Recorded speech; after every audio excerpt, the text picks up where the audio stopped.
Di mana Indonesia tidak tegas untuk membiarkan MUI memframing orang-orang yang mereka rasa harus dimatikan dan harus disingkirkan dari dunia politik, dari dunia pemahaman. Dan agama ini yang paling kuat dipakai. Karena apa?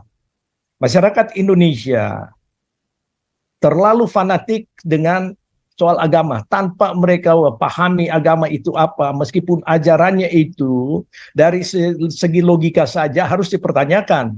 Kalau hanya laki-laki yang memperoleh suatu hadiah 72 bidadari, sebenarnya kaum wanita juga bertanya dong, bagaimana dengan kaum wanita? Apa yang disiapkan oleh Tuhannya? Sebagaimana untuk comparison dengan kaum pria, yang rupanya tujuannya semua seks saja. Jadi kalau wanita kan mesti, Tuhan itu adil.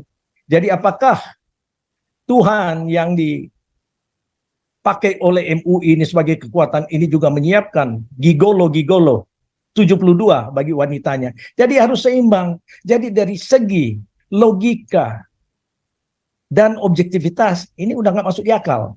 Mereka ya bangsa Islah Dafari ya, yang saya melihat bahwa sudah melenceng kok. Beda pandangannya terhadap Panji Gumilang. Seharusnya harus diteliti dong.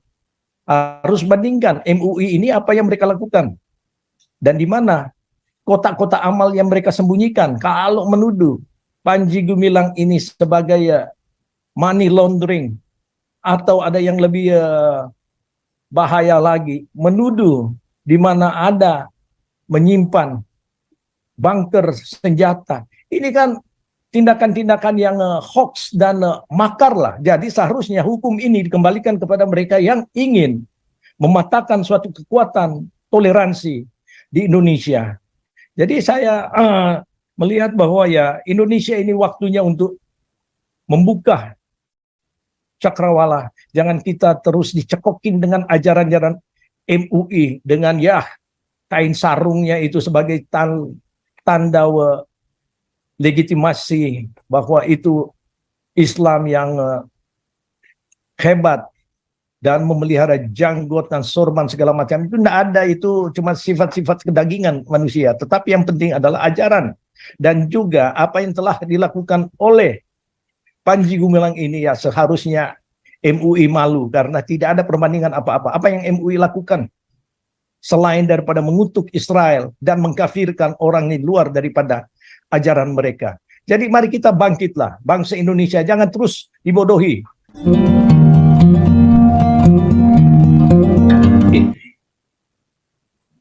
Ya, terdengar suara saya, Pastor? Ya, pertama saya cuma 4 poin aja ya, cuma singkat aja nih. Jadi yang pertama itu saya mau mendebat Pak Octavianus ya, soal Xi Jinping edit sejarah. Setahu saya Xi Jinping nggak pernah edit sejarah ya. Memang sejarah Cina itu kan di awal dari 4.000 tahun yang lalu. Dari dinasti Xia kan, yang banjir besar itu. Jadi ada banjir besar, lalu ada Xi Yi ini kan, yang selamatin. Sampai dinasti banyak lah, salah satunya dinasti Tang ya. Kejayaan keemasan orang Cina ya. Makanya di Indonesia kan kita dikenalnya Tanglang atau Tengnang ya, tergantung dia dari suku yang mana. Termasuk yang tadi Pastor bilang benar, Muslim di China itu banyak sekali. Sejak tahun 700 orang Han itu sudah menikah sama orang Persia ya, kebanyakan ya, dari sekolah sekarang mungkin di Uzbek ya, Bukhari itu ya. Saya dengar malah Wang Faihung itu ternyata Islam ya. Saya lihat dari cara dia berpakaian, cara dia ini, katanya Wang Faihung itu Islam loh. Mungkin saja. Karena itu hal yang lumrah. Saya pikir orang Islam yang ngomong ya, tapi ternyata enggak. Itu dari ini, karena memang kalau ngeliat sukunya sama tempatnya itu daerahnya orang Islam di situ. Ya, kebanyakan di Kansu ya, yang di utara barat sama di Yunan. Kalau Yunan kan dibuat sama pemerintah Mongol, karena dulu kan Mongol itu ya, waktu itu kan Mongol itu dia Mongol itu utus si Said Ajal al-Syam al-Bukhari kan ke Yunan untuk bangun provinsi. Anyway, itu poin saya yang pertama. Jadi untuk mendebat Pak Octavianus soal Xi Jinping edit sejarah sepertinya salah. Lalu kedua, untuk masalah orang Cina yang ada di Indonesia ya, yang waktu itu zaman PKI banyak yang dibunuh, itu benar itu ya. Ada sejarahnya dan tertulis. Tapi jangan salah loh, pada waktu itu nggak semuanya orang Cina bela Kong Chantang yang komunis, ada yang bela Kuomintang juga. Dan kebanyakan orang Cina di Indonesia itu pebisnis, jadi mana mungkin dia mau jadi komunis. Ya, dan paham asli orang Cina itu kan bukan komunisme, itu kan dari Karl Marx yang ada di Jerman dan dianut nanti sama orang Rusia kan. Paham asli orang Cina itu kan Tao Jiao sama Ru Jiao itu kan. Tao Jiao kan Taoisme, kalau Ru Jiao itu Konghucu. Jadi jangan apa ya, jangan framing begitulah. Harus tahu sejarah dulu baru kita boleh cerita. Terus ketiga mungkin kepanjangan ya, karena minggu lalu ada yang bahas orang masalah kalau apakah ini nanti kejadian bisa terulang lagi nggak di Indonesia nih. Cuma saya nggak bahas dulu deh. Yang keempat, yang terakhir saya cuma mau bilang kalau Al Zaitun itu menurut saya Pancasilais ya, karena dia mengundang semua elemen, entah itu dari tokoh agama atau entah itu dari paham-paham ideologi manapun yang diundang ke sana, termasuk anaknya DN Aidit itu ya, dan terlihat jelas gitu siapa yang Pancasilais, siapa yang enggak. Ya itu aja sih, Pastor. Biar yang lain kebagian juga. Terima kasih. Ya, enggak ya, ini ada yang bilang memang ada isu bahwa Wong Fei Hung ini ternyata hoax ini ya. Ya, ini ada ini ya, Islamic Syariah ternyata ini hoax ya. Katakan ini hoax, dibilang. Benar. Nah, ini ya, ini salah satunya di Quora ya. Nah, ini ada yang bilang apakah Wong Fei Hung itu, is it true that Wong Fei Hung was Muslim? I read a book today and I feel said Wong Fei Hung was actually Arabic descendant and also ternyata bukan ya, katanya bukan, dia seorang Tao ya, menurut agama Tao. Ya, oke, kita lanjutkan aja terus. Ya, Pak Robert silakan.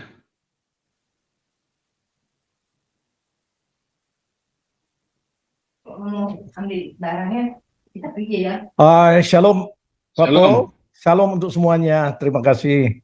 Topik yang menarik, Pak ya. Jadi saya melihat di sini sebenarnya ada pembagian daripada diskusi pada malam hari ini ya di Indonesia, di mana mengenai komunis, MUI, Islam MUI, dan juga Panji Gumilang. Jadi saya melihat bahwa ya Indonesia ini memang dibutakan dengan soal-soal sejarah yang sengaja direkayasa. Jadi apa yang disampaikan oleh Pak Paul tadi sebenarnya itu sudah luas mencakup bagaimana sebenarnya Partai Komunis di Indonesia. Kalau menurut saya Partai Komunis itu tidak semuanya mereka itu disebut ateis, itu kan ideologi saja yang dimulai sebenarnya dari misalnya kita ambil komunis Rusia, itu merupakan suatu gerakan daripada Joseph Stalin pada saat itu 1917, di mana mereka melihat bahwa adanya penguasaan yang sepihak dari kelompok proletar yang membentuk oligarki, sehingga mereka ingin melihat adanya kebersamaan. Maka dibentuklah Partai Komunis ini dengan ideologi mereka ya, di mana adanya persamaan sosial atau welfare yang tidak dikecap oleh kelompok-kelompok tertentu. Nah, dikaitkan dengan yaitu sejarah. Nah, dikaitkan dengan di Indonesia, kita kembali bahwa sejak Indonesia merdeka, 3 tahun kemudian pecah peristiwa Madiun. Dan siapa penggerak-penggerak dalam ini? Tidak lain daripada mereka yang pernah di pesantren dan orang-orang yang mungkin kuat di dalam pengetahuan mereka terhadap ajaran atau ideologi Islam itu sendiri, ya seperti Amir Saifuddin, kemudian Simaun. Simaun ini adalah teman kos daripada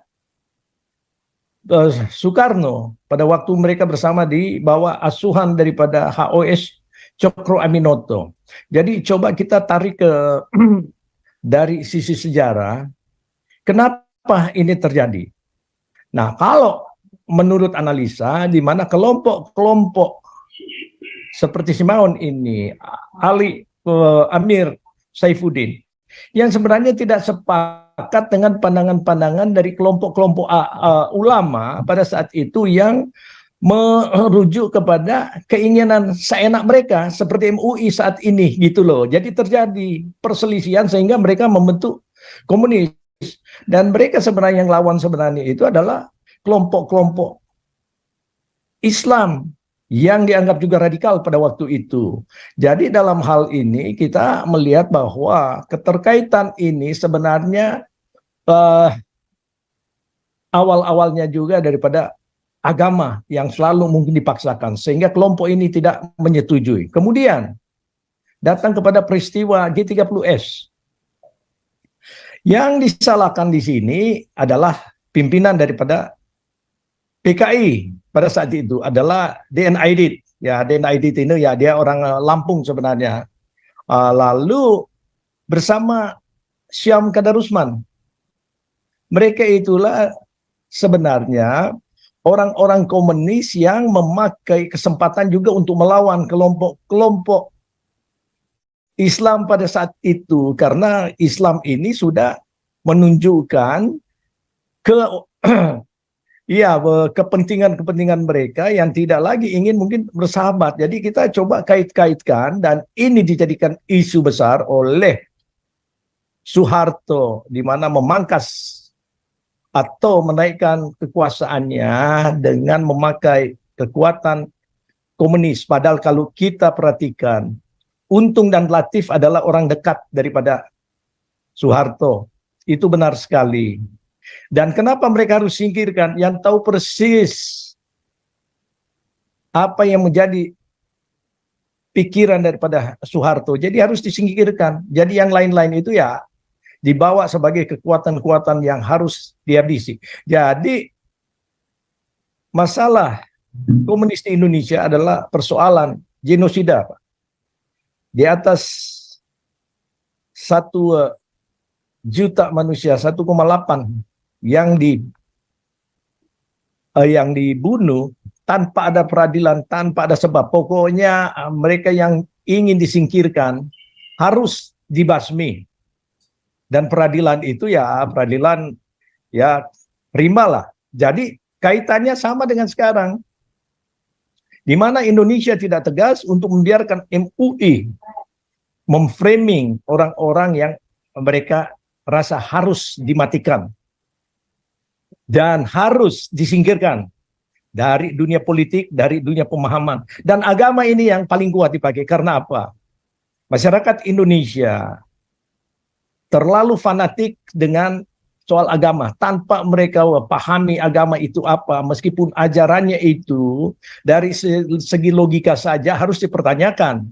Kalau hanya laki-laki yang memperoleh suatu hadiah 72 bidadari, sebenarnya kaum wanita juga bertanya dong, bagaimana dengan kaum wanita? Apa yang disiapkan oleh Tuhannya sebagaimana untuk comparison dengan kaum pria yang rupanya tujuannya semua seks saja. Jadi kalau wanita kan mesti, Tuhan itu adil. Jadi apakah Tuhan yang dipakai oleh MUI ini sebagai kekuatan ini juga menyiapkan gigolo-gigolo 72 bagi wanitanya? Jadi harus seimbang. Jadi dari segi logika dan objektivitas ini udah nggak masuk di akal. Sehingga mungkin di sanalah ada gesekan-gesekan yang ada yang mulai dimunculkan oleh mereka yang ingin meneliti perbandingan daripada ajaran itu sendiri antara Quran, Alkitab, dan Taurat. Dan di sanalah muncul Panji Gumilang yang memperhatikan mungkin ya ini nggak bisa terjadi seperti itu karena dia cukup cerdas.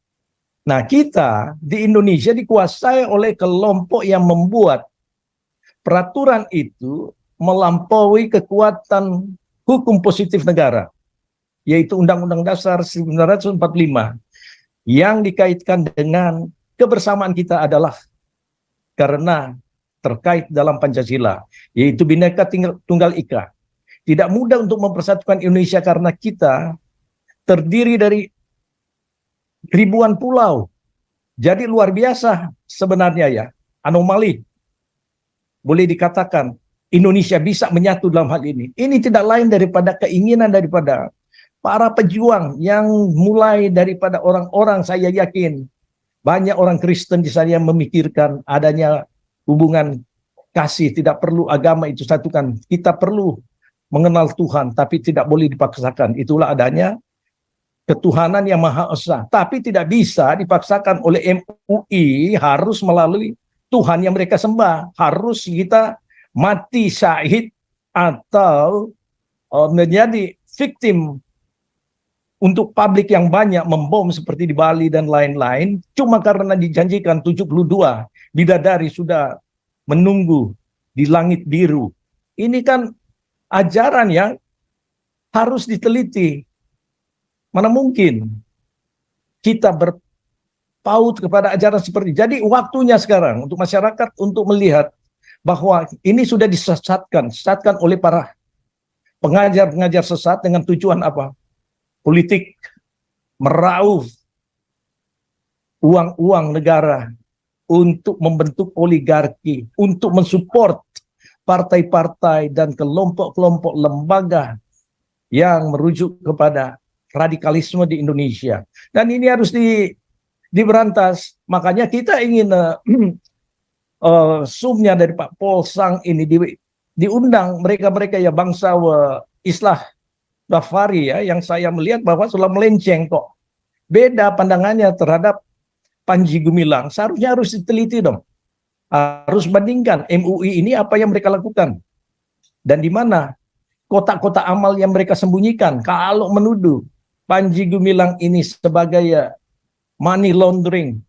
Atau ada yang lebih bahaya lagi. Menuduh di mana ada menyimpan bunker senjata. Ini kan tindakan-tindakan yang hoax dan makar lah. Jadi seharusnya hukum ini dikembalikan kepada mereka yang ingin mematahkan suatu kekuatan toleransi di Indonesia.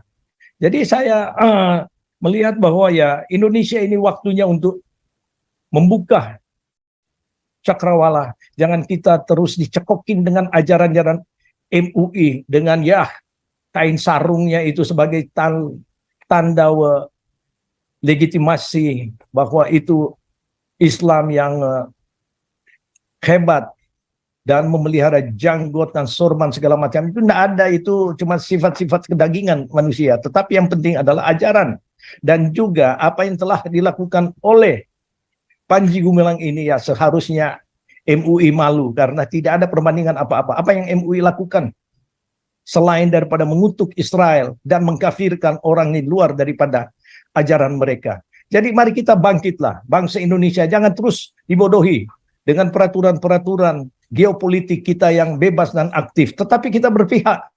Ini namanya kita ada berstandar dan munafik.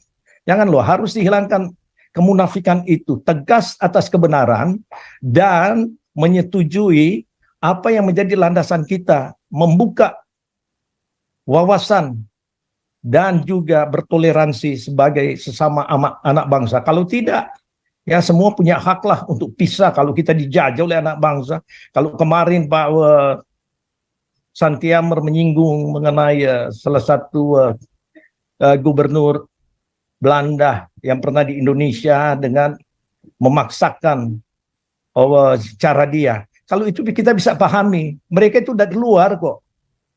Tapi kalau kita diberlakukan hal yang sama oleh MUI dan pemerintah, ya kita ini harus bertanya. Jadi kalau masalah di luar itu ya kita bisa terimalah itu. Orangnya yang ingin untuk menguasai sesuatu ya. Tapi mereka bukan orang-orang Indonesia kan. Tapi kalau kita orang Indonesia ini justru memprioritaskan itu sepertinya ya Arab, bahasanya yang itu kita pakai. Padahal kita bahasa Indonesia itu wah luar biasa. Kebudayaan kita dari daerah, budaya Manado, budaya Batak, budaya Sunda, Bali, semuanya itu kekayaan. Tapi sekarang kita dimasukkan dengan ajaran-ajarannya budaya Arab. Ini aneh. Apalagi dipromosikan oleh TV Kadrun, TV One. Ini kita harus cerdas lah. Jadi dalam hal ini ya saya merasa bahwa ya ini kesempatan bagi kita untuk dapat mengaspirasikan pikiran-pikiran yang jernih, dan semoga Pak Jokowi dan jajaran stafnya yang masih ada keinginan memperbaiki Indonesia harus ada ketegasan, karena kalau dibiarkan ide-ide daripada Ma'ruf Amin, Mahfud MD yang tidak ada bedanya dengan Yusuf Kala, Egy Sujana, siapa lagi, Mbak Mukmin, dan sebangsanya, dan termasuk Fadli Son. Ini orang-orang yang seharusnya harus dikirim ke Yaman atau di Afghanistan. Jangan justru di Indonesia. Jadi kan terbalik. Cuma karena kekuasaan MUI ini yang memakai sepertinya, mereka raja atas semua umat Islam di Indonesia. Enggak juga. Banyak orang-orang Islam yang cerdas seperti Gus Dur, Panji Gumilang, Buya Syakur, menentang mereka. Nah, kita tidak ada kaitan di sana, tapi kita melihat daripada pandangan yang memakai logika dan objektivitas yang nyata. Jadi kita mohonlah supaya Panji Gumilang ini terus berjuang, dan semoga, saya yakin sekali kalau Panji Gumilang ini menjadi pemimpin Indonesia, ya pasti ya Pak Polsang itu ya ditarik ke Indonesia untuk menjadi Menteri Komunikasi, dan mungkin Pak Saifuddin Ibrahim itu ya akan dijadikan sebagai salah satu bagian daripada pemerintahan yang melihat ke depan, di mana memang 300 ayat ini harus teliti. Itu belum apa-apa, baru menjadi usulan dari Saifuddin Ibrahim. Wah, langsung si Mahfud MD kebangkaran jenggot harus ditangkap. Saifuddin Ibrahim harus mengirim dengan ongkos yang begitu hebat. 2 bintang loh yang datang untuk mencari Ibrahim di US. Jadi dalam hal ini Indonesia itu dibutakan terus dengan ajaran-ajaran yang menyesatkan masyarakat. Jadi ya inilah masukan saya, mungkin jadi dikaitkan dengan bagaimana komunis di Indonesia dipakai alat oleh Soeharto, dan juga Soekarno itu sendiri yang memang lemah dalam kepemimpinan sehingga itu terjadi. Dan kembali lagi bahwa ini semua terjadi karena ya Indonesia dari dulu sudah memusuhi Israel. Dan saya kembali lagi, yang saya yakini melalui Keluaran 12 ayat 3, diberkati mereka yang memberkati Israel, dan terkutuklah mereka yang mengutuk Israel. Dan melalui bangsa ini banyak negara yang mendapat suatu keuntungan. Jadi kita nggak bisa mungkiri ini. Jadi itu masukan saya, Pak. Terima kasih. Ya, lanjut terus. Nih, Octavianus Tambunan.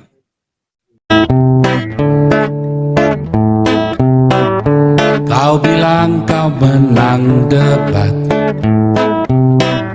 lawan domba yang sesat. Kau bilang banyak yang tobat.